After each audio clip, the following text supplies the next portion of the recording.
Coucou mes gazelles, bienvenue pour cette guidance intemporelle, donc axée sur une des blessures de l'âme. Et donc cette fois-ci, comme tu as pu le voir dans le titre, on va se pencher sur la blessure d'injustice. J'espère que vous allez bien, que vous vous portez bien. Je rappelle comme toujours que c'est une guidance générale. Prends ce qui résonne pour toi. N'hésite pas, comme c'est une guidance intemporelle, à la visionner autant de fois que tu le souhaites. Au fur et à mesure que tu avances sur ton parcours ou que tu souhaites un petit peu réentendre les messages qui peuvent t'aider à avancer. D'accord ? Allez, on va essayer d'avoir des messages concernant cette blessure d'injustice. Qu'est-ce qui se passe ? Bon, moi je ressens quelqu'un qui tourne en rond par rapport à une situation familiale assez conflictuelle.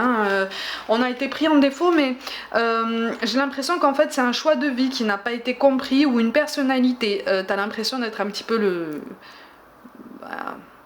mouton noir en fait de la famille. Pour moi, tu es encore très en contact. Physiquement ou géographiquement avec le cercle familial. Pour une plus petite partie d'entre vous, c'est le conjoint ou la conjointe qui te fait un petit peu perdre pied.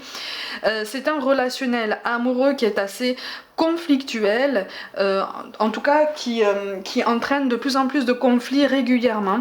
Bon, c'est une situation un petit peu chaotique, mais qui est en lien justement avec cette blessure d'injustice. C'est une blessure en général qu'on traîne au moins depuis l'enfance ou l'adolescence, si ce n'est depuis en fait une ou plusieurs vies antérieures, ok, comme toutes les blessures de l'âme. Donc effectivement, ça prend beaucoup de temps, mais j'ai l'impression qu'en fait là, tu es même en train de lutter contre toi-même, contre ta personnalité, contre ta nature, ton identité. Il y a quelque chose là qui fait que tu te retrouves pas en fait, c'est ça. Tu te retrouves pas, mais tu sais que ton chemin est ailleurs. Tu sais que ton chemin, même au niveau professionnel, j'ai l'impression que tu sens au fond de toi que ton chemin est un chemin de traverse. Il est tout à fait unique, il est tout à fait personnel, mais surtout c'est toi qui sors des sentiers battus. J'ai l'impression qu'en fait c'est toi qui prends la tangente par rapport, alors soit un cercle familial, soit un cercle amical, mais pour une plus grande partie d'entre vous c'est vraiment familial, on est sur ça. Mais tu n'oses pas faire le premier pas. Ou alors tu as fait le premier pas mais on t'a pas spécialement compris. Mais on t'encourage vraiment à tenir bon, vraiment. Ouais, et c'est très axé sur le professionnel. Tu as un choix professionnel qui pose question, ou en tout cas qui prête à confusion. Qui prête à confusion pour tes proches. On n'a même pas peur de toi en fait. On n'a même pas peur pour toi. Pour ta sécurité, pour ton bien-être. C'est même pas ça. C'est qu'on se dit mais qu'est-ce qu'il ou elle va faire sur ce chemin? Qu'est-ce qui se passe? Mais en fait c'est fait pour toi. Et tu fais partie des éléments en fait dans ton cercle familial ou amical qui sont là en fait pour débloquer certaines chaînes. Et pour débloquer certaines chaînes générales en fait, on t'encourage, l'univers t'invite vivement, te guide à débloquer tes chaînes personnelles à toi-même. Bon, il y a un conflit par rapport à une figure parentale. Que ce soit une maman, un papa ou une figure de toute façon qui a participer à ton éducation, à ton environnement proche quand tu as grandi. Il y a un conflit par rapport à cette figure-là. On me parle d'autoritarisme, de quelque chose que tu as du mal à supporter. Peut-être que tu as toujours eu du mal à supporter ça, mais tu t'es plié quand même, tu as fait des efforts, tu t'es plié, et là on te dit appelle ton indépendance. Appelle ton indépendance. En fait là on t'encourage vraiment à être juste déjà envers toi-même, c'est ça. À être juste vraiment envers toi-même en premier lieu. Pourquoi est-ce que tu cherches l'aval d'un tel ou un tel dans tous tes projets en fait? On t'encourage à essayer de te pencher sur ça. Pourquoi est-ce que tu trouves nécessaire, voire même indispensable, de chercher l'aval, l'accord de quelqu'un, surtout dans ton cercle familial et surtout par rapport à une figure parentale qui a compté pour toi, mais avec qui ça a été quand même assez régulièrement conflictuel, à la fois conflictuel et fusionnel. Ça a été tellement fort, tellement intense que finalement ça a été beaucoup trop fort. Ça a été beaucoup trop fort, le lien en fait a été trop intense, et au bout d'un moment, au fur et à mesure que tu as essayé de t'affirmer, que tu as grandi, qu'on a voulu te canaliser, en fait tu as pris ça comme comme un affront en fait. Mais sauf qu'en fait ta rébellion ou ton affirmation de toi-même a été prise aussi comme un affront de l'autre côté. Donc en fait on est sur deux guerres, deux affrontements d'ego, mais en fait vous êtes deux personnes qui, quoi que tu en penses, vous vous aimez tous les deux en fait. Même si tu as beaucoup de rancœur envers cette personne, ça peut être, comme je te l'ai dit, une personne, la personne avec qui tu partages ta vie. Pour une toute petite partie d'entre vous, ça a été la personne avec qui tu partageais ta vie et la séparation est récente là, elle est toute fraîche. Donc tu dois gérer et la séparation avec tous les émois en fait que ça entraîne, et l'affirmation de toi-même, de ton choix de vie, de nouvelles habitudes de vie, un nouveau rythme de vie, voire même un déménagement, de nouveaux repères, potentiellement un nouveau cercle amical. On est sur un renouveau là, sur une nouvelle dynamique qui peut s'avérer très très intense. C'est ça. Mais on a envie de sortir de sa coquille là au bout d'un moment. Il va y avoir visiblement dans les semaines qui arrivent, il va y avoir peut-être des révélations. Tu vas mieux comprendre en fait la personne avec laquelle tu es en conflit et qui a fait ressortir en toi cette blessure d'injustice, ok. C'est quelqu'un aussi qui souffre, mais moi on me parle d'une personne qui souffre de la blessure de trahison. Tu vois ce que je veux dire? Donc on a l'injustice et la trahison qui se font face et qui font qu'au bout d'un moment, oui effectivement ça donne des étincelles et on se pose beaucoup de questions et le mental fonctionne beaucoup, c'est ça. Il y a une figure parentale. Alors on te parle d'une énergie masculine, ça peut être un homme, ça peut être une femme avec un tempérament fort marqué en fait sur le mouvement, la prise de décision, le respect de l'autorité, quelque chose de très rangé, quelque chose de très cadré, de trop carré en fait, beaucoup trop carré pour toi. Ça peut être quelqu'un avec qui tu partages ou tu as partagé ta vie avec un tempérament, encore une fois, ça peut être un homme, une femme, mais c'est un tempérament très en mouvement, très autoritaire quoi. Il faut suivre cette ligne, il faut suivre ce parcours. Moi j'ai planifié ça, moi j'ai cadré ça, j'ai prévu ça, mon idée c'est la meilleure. Toi on t'écoute vaguement, mais bon, tu n'as pas la même expérience, tu n'as pas la même clairvoyance, t'as l'impression en fait qu'on te prend pas au sérieux et qu'on t'a jamais pris au sérieux. C'est un sentiment qui est tout à fait personnel hein, aussi. Hein. Là, tu as l'impression que c'est ton cœur qui parle, mais il y a l'ego aussi qui parle aussi. Hein. Quand on a l'impression de ne pas être pris au sérieux, c'est qu'on s'identifie par rapport au regard de quelqu'un d'autre. Tu vois, on a tous eu cette sensation un jour, hein, de quelqu'un qui nous a ri au nez ou qui nous a dit mais non mais t'es pas sérieux, mais non c'est pas ça, mais non tu dis n'importe quoi, mais non mais arrête un peu ta comédie, tu comprends? Arrête un peu tu es trop dramatique, tu en fais trop, tu es trop sensible, ça c'est la phrase qui revient souvent ça, tu es trop sensible, voilà, tu es trop tout en fait, trop... En fait, tu es toujours trop quelque chose qui dépasse en fait son entendement, ses limites, et en fait qui fait écho à toutes ses peurs. Donc toute sa peur de l'inconnu, toute sa peur de la nouveauté, toute sa peur de ce que il ou elle ne maîtrise pas ou n'a jamais eu la sensation de maîtriser, parce qu'on a grandi dans le contrôle, on a grandi dans les chemins qui marchent droit en fait, tu vois. Toi, tu es un être à part comme nous tous. Tu es un être à part, tu es une belle personne, tu es une belle âme, tu as une belle énergie et tu as envie de déployer tes ailes. Tu as envie d'affirmer tes pensées, tu as envie d'affirmer tes ambitions, mais vas-y. Vas-y. On te parle de 3 énergies. Il y en a au moins 2, mais il y en a une troisième qui va effectivement t'interpeller. 3 personnes que tu vas rencontrer plus tard, un petit peu plus tard, dans les semaines qui arrivent, voire même les mois qui arrivent, et qui vont constituer ta famille d'âme. Parce que justement, tu vas affirmer tes attentes, tu vas affirmer tes ambitions sur la vie, sur ta vie, sur ton potentiel pour créer ta réalité, pour te sentir légitime en fait. Et affirmer ta légitimité, d'établir tes plans, d'affirmer tes préférences, d'affirmer tes couleurs, ton identité, ton statut, tout ce que tu veux, ta personne en fait, ce qui fait de toi qui tu es. Et que tu t'aimes en fait, complètement. Quand tu vas entrer sur cette ascension vibratoire, énergétique, ça va être intense, hein, d'accord? Il va y avoir des hauts et des bas, je préfère te le dire. mais tu vas te révéler. Tu vas te révéler à toi-même, tu vas te révéler aux autres, et donc tu vas attirer des personnes qui fonctionnent sur les mêmes vibrations que toi, et donc qui vont constituer la même famille d'âmes. Ok, ça veut pas dire que ce sera tout rose, ça veut pas dire que l'entente sera constante, ça veut pas dire que ce sera l'amour fou. Moi je te parle pas d'âme sœur dans le sens sentimental du terme, parce que là en fait tu es sur une dynamique qui fait que pour une plus grande partie d'entre vous, hein, donc, qui sont en conflit comme ça avec un cercle familial assez tiraillé, tu te sens même déraciné. Pour certains d'entre vous, en fait, tu as l'impression que... tu as comme cette impression, en fait, d'être atterri, entre guillemets, dans la mauvaise famille. Mais c'est même pas ça, en fait. Tu sais que la famille, ça peut être difficile à comprendre quand on laisse parler l'ego et qu'on a beaucoup souffert, mais les contrats d'âme sont là, et notre famille, en fait, on l'a choisie. On choisit nos parents. Les enfants nous choisissent. C'est une histoire de vibration, c'est une histoire d'incarnation, c'est une histoire de karma aussi, de nœud karmique, d'apprentissage spirituel. C'est beaucoup plus profond en fait que tous les conflits qu'on peut rencontrer comme ça dans cette incarnation, et qui nous placent continuellement dans l'ego et dans la mésestime en fait de nous-mêmes et des autres.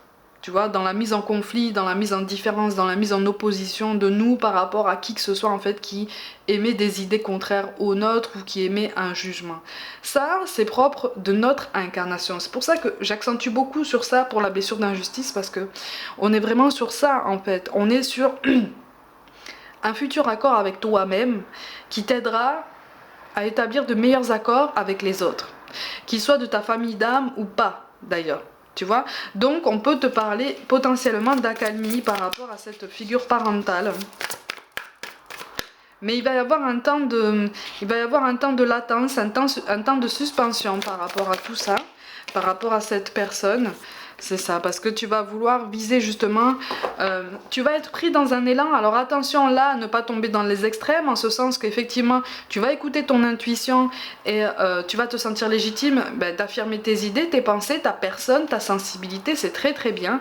Attention à ne pas aller dans l'extrême et à laisser parler l'ego, le mental, et à dire voilà, je vais me mettre en concurrence avec eux, je vais faire mieux qu'eux, je vais leur montrer que, je vais leur prouver que. Quand tu cherches à prouver aux autres quelque chose, quand tu cherches à atteindre comment peux te dire, à te mettre en compétition par rapport à quelqu'un d'autre qui t'a potentiellement à tes yeux causé du mal, des souffrances, de mauvais traitements, là tu laisses parler le mental à son extrême en fait. Donc tu tombes d'un extrême à l'autre. Tu vois, c'est l'importance de la juste balance qu'on nous appelle à travailler à chaque jour entre le mental et l'intuition. Tu vois, entre le mental... Il ne sert à rien de te débattre aussi fort. On est vraiment en train d'essayer d'insister sur ça. Il ne sert à rien de te débattre aussi fort. En fait, la solution est beaucoup plus simple que celle à quoi tu penses. Donc, tu peux avancer en bonne intelligence, tu peux avancer en posant tes mots, et puis aussi en acceptant que on ne te comprenne pas. On ne comprend pas tes choix, c'est comme ça, en fait. Toi, tu ne comprends pas leur incompréhension à toi. Tu vois, tu peux l'expliquer potentiellement, mais tu n'es pas dans leur cœur, tu n'es pas dans leur pensée, tu n'as pas emprunté leur chemin, même si tu en as connaissance. Avoir connaissance du chemin de quelqu'un, c'est quand même différent que de le vivre soi-même, tu vois, avec la même intensité, la même vulnérabilité. Parce que j'ai l'impression qu'en face de toi, alors que ce soit la figure parentale ou le conjoint, la conjointe, actuelle ou passée, on a quelqu'un qui s'est senti vulnérable toute sa vie. On a quelqu'un qui a eu l'impression par sa blessure de trahison qu'on a justement atteint sa vulnérabilité, qui se sentait très en sécurité, qui se sentait oui, très à l'aise, très presque inatteignable en fait, ou en tout cas qui était sûr que non, ça n'arrive qu'aux autres, et en fait non. Et en fait non. Et cette blessure de trahison, elle a peut-être aussi été projetée un petit peu sur toi. Tu vois, donc tu as été peut-être aussi bercé par cette idée qu'effectivement non, ça n'arrive qu'aux autres, non c'est bon, tout le monde est beau, tout le monde est gentil, tout le monde est bien, c'est le grand confort dans la vie, la communication est optimale et s'il y a un nuage de toute façon il ne fait que passer. Mais effectivement s'il y a un nuage il ne fait que passer, mais pendant longtemps tu es resté dans le mental. On t'a maintenu dans le mental, on t'a maintenu dans l'ego. Et pendant longtemps, en fait, tu as senti au fond de toi que ton intuition te parlait et que ta vraie nature, ta vraie lumière, en fait, voulait rayonner davantage, tu vois. Donc ton côté très, très naturel, très spontané, ce qui fait que c'est toi, en fait, tu vois. C'est ça. Alors, il y a un message tout spécial, visiblement tu as été éconduit. Alors, soit c'est toi qui as éconduit quelqu'un, soit tu as été éconduit. J'ai l'impression que c'est quelqu'un qui t'a tourné le dos quand même. On te parle d'un équilibre à venir. Tu as été éconduit par rapport justement à ta personnalité. Cette personne en fait a senti que tu étais quelqu'un qui sortait des sentiers battus, qui avait une vraie histoire, hein, quelque chose de dense, quelque chose potentiellement de trop lourd pour lui ou pour elle. C'est comme si cette personne s'était dit mais je vais pas pouvoir assumer une personne qui a autant souffert dans sa vie au quotidien, c'est pas possible. C'est pas possible, j'en ai pas la force. Encore une fois, hein, on te parle d'une blessure de trahison pour cette personne-là, qu'on a essayé de travailler, qu'on a essayé de digérer, mais on a préféré t'éconduire. Tu as senti ça comme une mise en retrait, un rejet. Parce que là on a l'injustice, mais là pour le coup, pour une très petite partie d'entre vous, c'est associé à la blessure de rejet, voire même d'abandon. Tu sais qu'on peut avoir comme ça plusieurs blessures qui s'entremêlent, parce que c'est très très intense, hein, c'est très intense. Il y a des dominances, mais il y a des interconnexions. Sache que de toute façon cette personne pense à toi, elle pense à toi, elle hésite à te recontacter. Elle s'en veut aussi du comportement qu'elle a adopté envers toi. Mais toi, d'un point de vue très général, sur cette parenthèse et sur tous les autres cas de figure que je t'ai énoncés depuis le début du tirage, toi, on t'encourage vraiment à ouvrir tes ailes et à te dire c'est bon, maintenant je suis qui je suis et j'avance en fait, j'avance. Je n'emprunte plus les souliers de quelqu'un d'autre, je n'emprunte plus les lunettes de quelqu'un d'autre, puisque je sais comment je vais pouvoir avancer. Je sais quelle piste j'ai envie d'explorer. Je sais quel chemin j'ai envie d'emprunter. C'est mon chemin, c'est le mien, c'est mon ascension. Donc n'hésite pas trop parce qu'il est vraiment question d'un équilibre à venir, mais qui sera vraiment le fruit effectivement de compromis avec toi-même, d'une belle introspection. On a un sentiment, encore une fois, hein, on a un sentiment, une impression d'avoir été abandonné.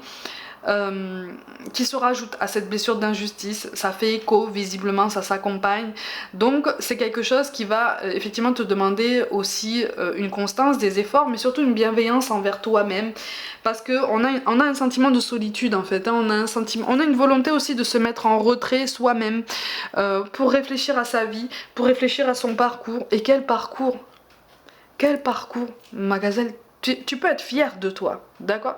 Tu peux être un homme, tu peux être une femme, tu peux avoir le statut social que tu veux, tu peux avoir les ambitions que tu veux. Rien qu'aujourd'hui là, tu peux être fier de toi parce que tu es debout. Ok? Tu es debout, tu marches là. Ok? Tu avances.